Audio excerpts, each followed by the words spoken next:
Hello, you're watching Avenue X, where junkie on good storytelling shares her thoughts, knowledge, and occasional weird ideas on stories and how they're told. 我的反派男友, Mr. Bad, is a 24 episodes web drama that has finished airing on the platform 爱奇艺. It is directed by Li Qingrong, written by 3 credited scriptwriters, 鹿晗、李静纯、廖云梅, led by 沈月、陈哲远、骆明杰、曲晶晶. The drama went live on the last day of September, and it's a non-stop airing drama. This drama is about our female lead character played by Shen Yue. She is a very young, aspired web novel writer. She has a web novel creation that's a period wuxia novel in which she actually is kind of the female lead, and the greatest hero ever is a guy who is based on her role model and her idol in the novel writing land.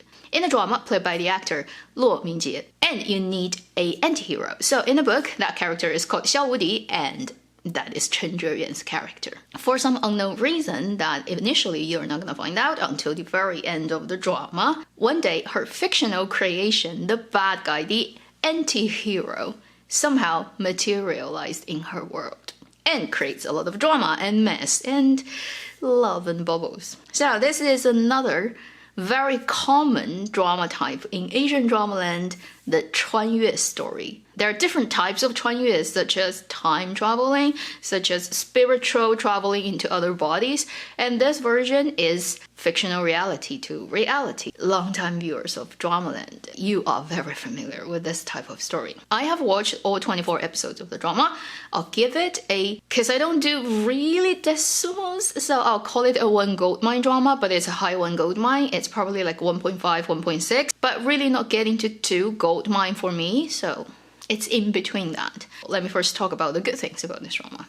Number 1, it is an overall very acceptable quality contemporary romantic drama production. Avoids most of the, let's say, systematic problems with Chinese young adult focused romantic dramas, such as weird lighting, crazy color, things that just makes it look too cheap and unprofessional. This drama, although it's a very archetypical romantic drama land drama, overall all the technical aspects, the look of it doesn't actually feel super cheap and cheesy. The second thing I liked about this drama is I really do feel it is a very, with a lot of positive charge drama. Shen Yue and Chen Zheyuan, I wouldn't say their coupling and their chemistry and their particular CP will leave a very long-lasting, strong impression on me, but there's no bad taste in it at all. It's a very smooth and well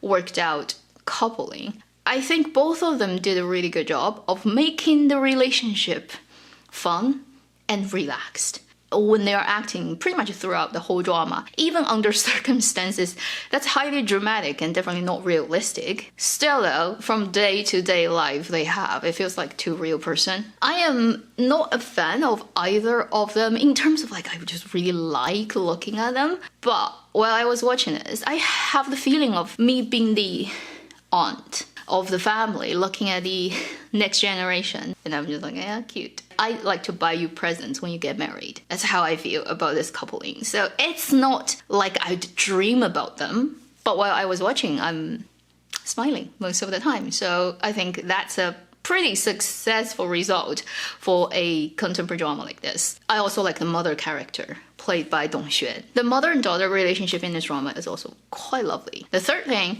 about the story itself, we've seen a lot of this type of jumping through reality, young adult romantic stories in Dramaland. This is honestly just another one, but not a bad one. And for this type of story, it's set for comedy. Why wouldn't you use this opportunity to write the most ridiculous scenarios, right?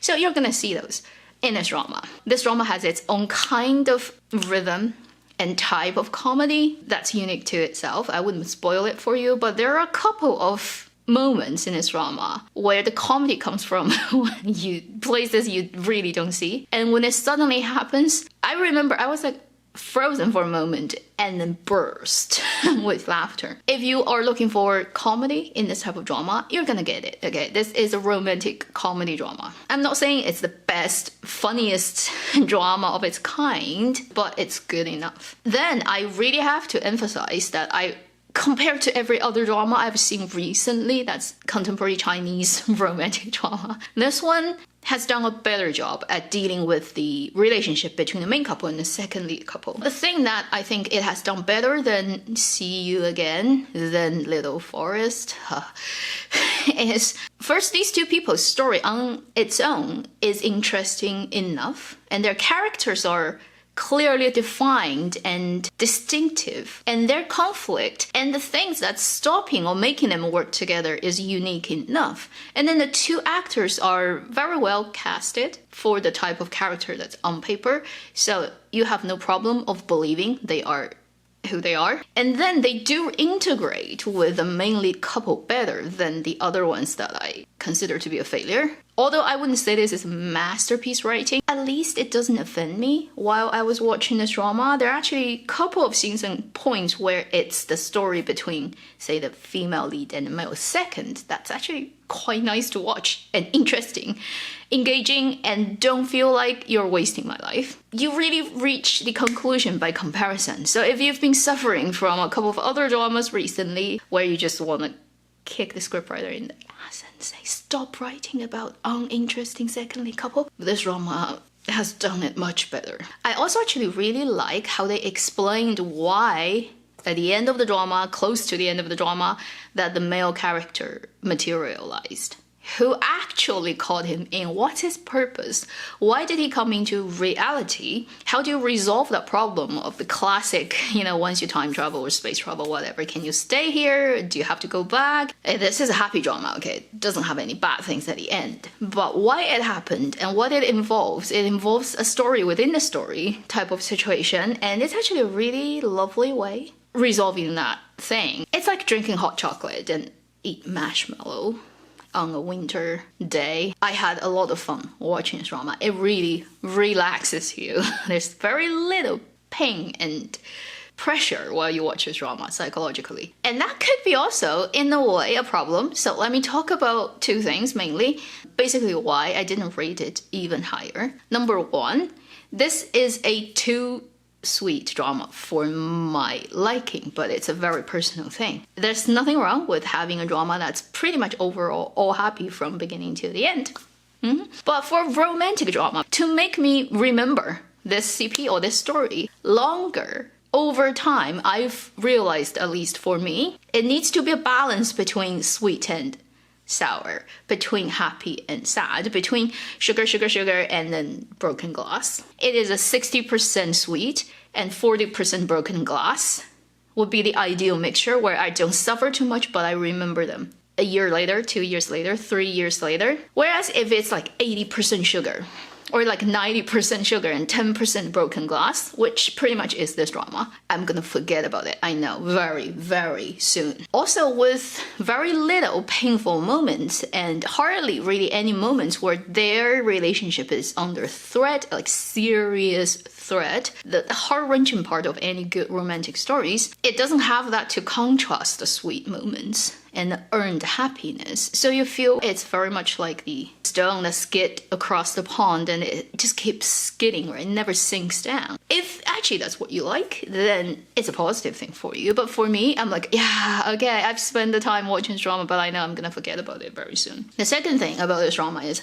although it's 24 episodes, and although I've said the second lead couple is not problematic and sometimes it's actually really helping the main plot, I still feel this drama is a little bit too long. All the plot that has happened in this drama probably can finish within 20 episodes. I think cap it at 20 and even maybe like 18 would be ideal. There are parts of the drama around after episode, let's say 8, 9, around the 10 to 14 range. Okay, I can't remember the exact number of episodes, but pretty much after the two leads have kind of consolidated that they have feelings for each other, but then it hasn't gotten to the point where they completely just sit down and make sure it's that. It's during the game where the guy is trying to get the girl's attention, but he's proud. He doesn't want to show that he actually cares for her, but then he constantly is just like watching her and trying to show up in her life. That couple of episodes, there are too many repetitive romantic little game things that happens. At least that was the part I really wanted to fast forward. I'm like, I already know what you're trying to do. And you have done a couple of scenes consecutively, just showing what you want to do. Maybe we can condense that down a little bit and move on. At the end of this, I still say this is a very, very watchable drama.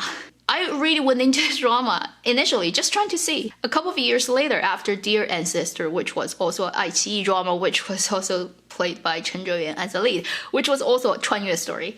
Is there any difference? Would I prefer this new one? Honestly, I still prefer the older one. Although that drama's production quality and budget is definitely lower than this one, because that story is half sugar, half broken glass. And when it's broken glass, it's effing really broken glass. It's not joking broken glass. It's life and death broken glass. That's why I still remember that story till today, and I still think it's the better romantic Chen Zheyuan-led 穿越 story. Again, it's just me. Those are my opinions about this drama. Yesterday, when I was thinking about what I should be talking about in this video, I suddenly realized, at least in recent 5 years or so, when you think about all the 穿越 romantic stories in drama land from China, or even like from Asia, I haven't watched everything obviously, but among the ones I've paid attention to and watched, it seems whether it's from a novel or from a manga or from time travel or from different world travel, almost it's always the guy travels to the woman's world. Or the guy is the otherworldly person. Your main character narrative is always the woman's place, the female lead's place. Think about the Korean drama King. It's really from the female lead's world, because that's the real world we have where there isn't a king in South Korea. And the other world, the other dimension, the other parallel universe, you have the king character. Think about W, also a Korean drama, where the guy is literally drawn by the female lead's father. This story, the guy is written by female lead as a novel character. Think about the recent See You Again. It is, again, the male character who is 84 years older than the female lead. He exists in previous time, whereas current time is female lead's time, and he jumps in. Yeah, it makes me wonder. Earlier on, like more than a decade ago, it's more popular for the female lead to jump, but often she jumps backward in time, therefore into an ancient society where she is effed up by the social structure, like 步步惊心 Scarlet Heart, or even the 梦回 drama. It's not a good drama. It's made more recent, but then it's based on a novel that's so old. That's literally 步步惊心's era work. It just didn't get made at the time. Maybe things just happen in clusters, like you often notice.